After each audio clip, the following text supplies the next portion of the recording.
नमस्कार सांगलीकर, तुम्हाला या समोरच्या 3BHK बंगल्यामध्ये जर राहायचं असेल तर हा व्हिडिओ शेवटपर्यंत बघा. स्पेशियस अशा हॉलसह आणि या साईडला तुम्ही तुमच्या हिशोबाने इंटेरियर करून घेऊ शकतो थोडंफार. तर हा किचन एरिया तुम्ही बघू शकताय, मोठ्या 2 विंडो दिलेल्या आहेत आणि हे घर हा बंगला भाड्याने देण्यासाठी आपल्याकडे आलेला आहे. हा एक्स्ट्रा स्पेस मिळतोय तुम्हाला. इथे तुमचं धुणं भांडी वगैरे ह्या सगळ्या गोष्टी होऊ शकतात आणि बाहेरच्या बाहेर सुद्धा इकडून तुम्हाला ॲक्सेस दिलेला आहे. स्पेस एकदम जबरदस्त आहे. या साईडला तुम्हाला कपाट वगैरे मिळतात आणि खालच्या साईडला तुम्हाला इकडे एक बाथरूम मिळतं.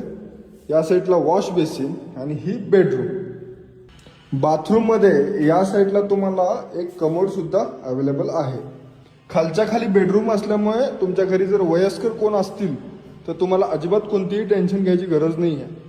वरच्या साईडला 2 बेडरूम आहेत. याचं लोकेशन आहे धामणी रस्त्यापासून फक्त आणि फक्त 2 मिनिटाच्या अंतरावर. हा छानसा बंगला भाड्याने देण्यासाठी आपल्याकडे आलेला आहे. जर तुम्ही लॉंग टर्म विचार करत असाल तर ओनर कलर करून देण्यासाठी तयार आहे. ही सेकंड बेडरूम आहे. या बेडरूमला लागूनच इथे सुद्धा एक बाथरूमची सोय आहे आणि या बाथरूममध्ये तुम्हाला इथे सुद्धा कमोड मिळते. आणि ही आहे आपली थर्ड बेडरूम. तिसऱ्या बेडरूममध्ये कपाट आणि बाथरूम, म्हणजे प्रत्येक बेडरूमला बाथरूम तुम्हाला अवेलेबल आहे. या बंगल्याची स्पेशल गोष्ट काय असेल तर हे छानसं टेरेस तुम्हाला वापरात मिळते. एकदम प्राईम लोकेशन आहे. याचं भाडं सांगताना 25,000 रुपये रेंट सांगितलेलं आहे आणि 4 महिन्याचं भाडं डिपॉझिट असणार आहे. तुम्हाला जर या प्रॉपर्टीची व्हिजिट करायची असेल तर लवकरात लवकर प्रॉपर्टी पत्रिकेला कॉल करा. धन्यवाद.